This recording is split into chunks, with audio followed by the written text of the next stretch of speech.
एक बार की बात है। एक गांव में रवि नाम का आदमी रहता था। रवि सब्जी लगाने का काम करता था, लेकिन बहुत मेहनत करने के बाद भी वो अच्छा नहीं कमा पाता था, जिसकी वजह से वो बहुत परेशान था। एक दिन रवि काम से लौटता है। घर पर उसकी पत्नी गंगू उसका इंतजार कर रही थी। आज तो बहुत देर हो गई जी, कहाँ रह गए थे? क्या हुआ? तुम्हें क्या लगता है मैं फालतू में घूमता रहता हूँ? अरे काम पर गया था, लेट हो गया। जब देखो जासूसी करती रहती हो मेरी। रवि की बात सुनकर गंगू कहती है, अरे आप तो फिजूल में गुस्सा कर रहे हैं, मैं तो बस आपकी चिंता कर रही थी। तभी रवि के बच्चे पिंकी और राहुल वहां आ जाते हैं और रवि से बोलते हैं, पापा कल हमारा स्कूल पिकनिक पर ले जा रहा है, मैं भी जाऊं क्या?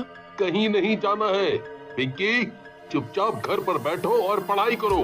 वैसे भी हमारे पास पैसे नहीं हैं। पापा, आपके पास तो कभी पैसे नहीं रहते। एक छोटी सी फरमाइश की है हमने, आप वो भी पूरा नहीं कर सकते। राहुल की बात सुनकर रवि को गुस्सा आ जाता है और वो रवि को जोर से थप्पड़ मार देता है। ये देख गंगू भी गुस्से में आ जाती है और रवि को धक्का देते हुए बोलती है, तुम्हें जरा सी भी अकल नहीं है क्या?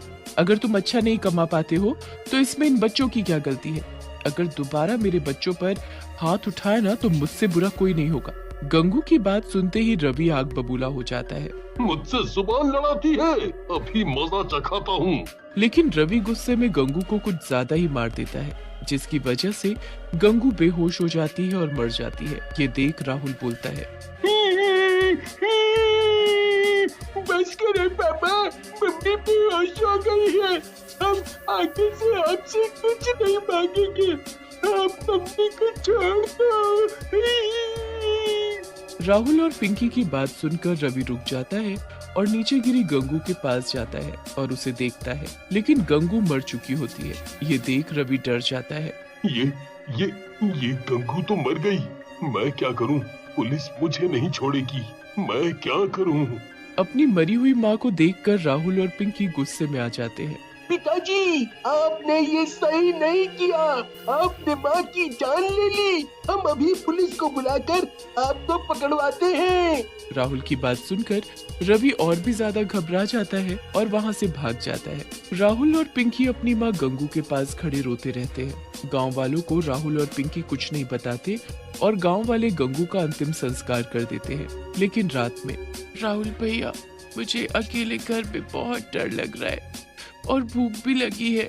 पिंकी की बात सुनकर राहुल बोलता है, पिंकी, डरने की क्या बात है?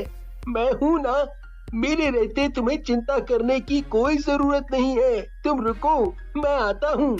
राहुल खाने की तलाश में घर से बाहर निकल जाता है, लेकिन उसे कुछ भी नहीं मिलता और वो खाली हाथ वापस आ जाता है। लगता है पिंकी, हमें आज खाली पेट ही सोना पड़ेगा। मुझे बाहर कुछ भी नहीं मिला और घर पर भी कुछ नहीं है।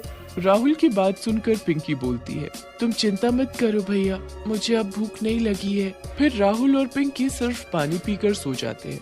रात में घर पर जोरों से दस्तक होती है। राहुल और पिंकी नींद से उठ जाते हैं। फिर राहुल जाकर दरवाजा खोलता है। दरवाजे पर गंगू की आत्मा खड़ी होती है। गंगू की आत्मा को देख राहुल खुश हो जाता है। गंगू की आत्मा घर के अंदर आ जाती है।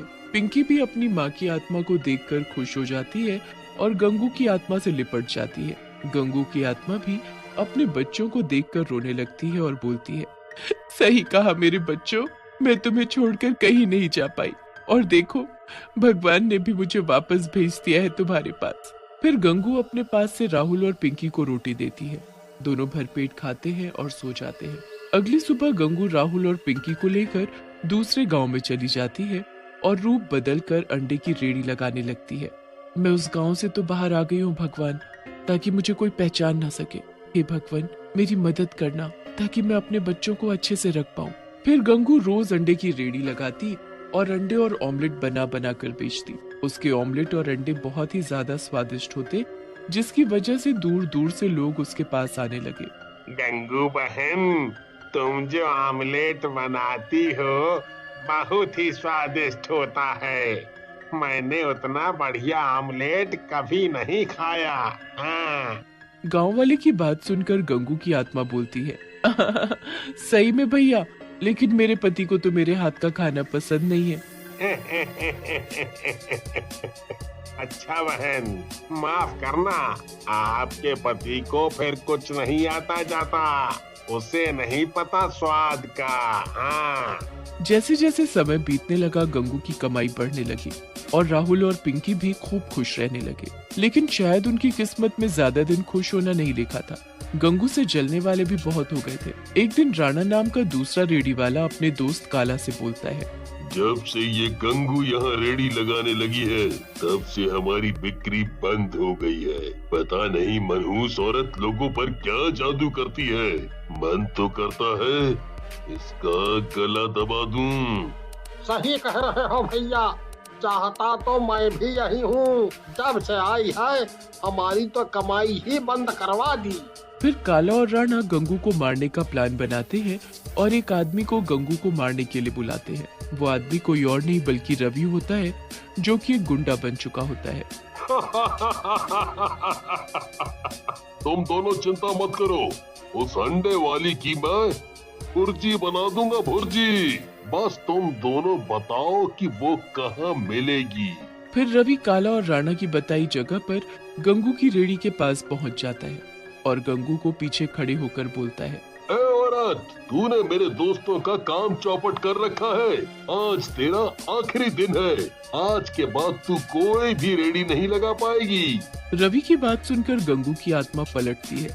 रवि गंगू को देखकर हैरान रह जाता है और डरते हुए बोलता है, गंगू, तू जिंदा कैसे हो गई?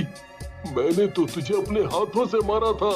रवि की बात सुनकर गंगू हंसने लगती है और बोलती है, तेरी मौत मेरे ही हाथों लिखी है, इसलिए शायद भगवान ने मुझे वापस भेजा है और मैं गंगू नहीं उसकी आत्मा हूँ, समझा। तभी गंगू अपने डरावनी चुड़ैल के रूप में आ जाती है और रवि को गर्दन से पकड़कर उठा लेती है। रवि दर्द और दम घुटने की वजह से तड़पने लगता है। छोड़ दे मुझे गंगू, जाने दे, माफ कर दे। मैं कभी ऐसा नहीं करूँगा, माफ कर दे। तभी वहाँ पिंकी और राहुल भी आ जाते हैं। रवि की ऐसी हालत देखकर राहुल और पिंकी गंगू के पास जाते हैं और बोलते हैं, माँ, आप पिताजी को मत मारो, इनके खून से अपने हाथ मत रंगो, हम दोनों यही चाहते हैं।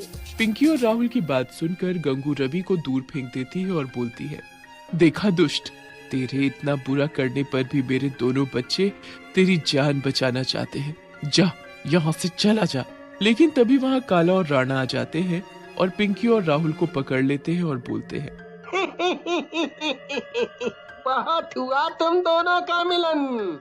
गंगू, तूने हमारे काम धंधे में बहुत नुकसान किया है, आज उसका बदला लेंगे हम दोनों। ऐसा कहकर राणा और काला अपने एक हाथ में चाकू निकाल लेते हैं और राहुल और पिंकी की गर्दन पर रख देते हैं। लेकिन तभी वहाँ खड़ा रवि उन दोनों को जोर से धक्का देता है। राणा और काला गिर जाते हैं, जिसकी वजह से राहुल और पिंकी आजाद हो जाते हैं। ये तूने क्या किया रवि? अब इनसे पहले तेरा नंबर आएगा। ऐसा कहकर राणा और काला रवि को चाकू मार देते हैं। रवि घायल होकर गिर जाता है। गंगू को बहुत गुस्सा आता है और वो उन दोनों को उठाकर दूर फेंक देती है, जिसकी वजह से काला और राणा दोनों मर जाते हैं। गंगू रवि के पास जाती है और बोलती है, आज तुमने मेरे दोनों बच्चों की जान बचाई है, इसकी वजह से मैं तुम्हारे सारे पुराने पाप माफ करती हूँ।